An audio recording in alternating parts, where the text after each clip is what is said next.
Djilakoun, Tobor et Wonk, voilà des localités des Kalounaï qui ont vu des centaines de leurs femmes formées en technique de pisciculture et ostréiculture en réponse au phénomène du changement climatique.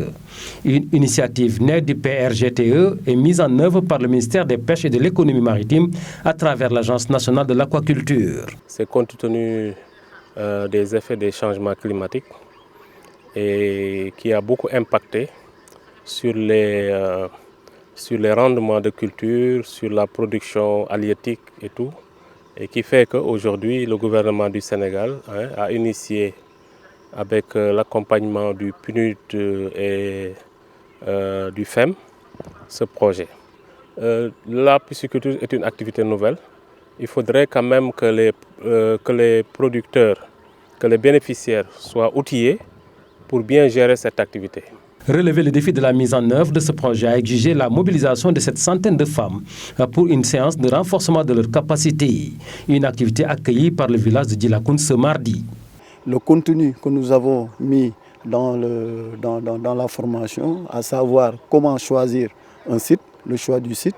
On a aussi montré aux bénéficiaires comment mettre en place une ferme aquacole, que ce soit avec des infrastructures de production, à savoir les étangs, les cages, etc. Parce que c'est les deux infrastructures les plus utilisées ici en Casamance. Comment formuler un aliment pour poissons. Et vous savez, dans les investissements de aquacole, l'aliment occupe 60%, voire même 70% des investissements. Les leçons apprises durant cette formation, tout comme l'aspect pratique convoqué par les facilitateurs, ont suffi pour mettre la confiance du côté des femmes bénéficiaires qui voient en cette activité une manière de renforcer leur pouvoir économique.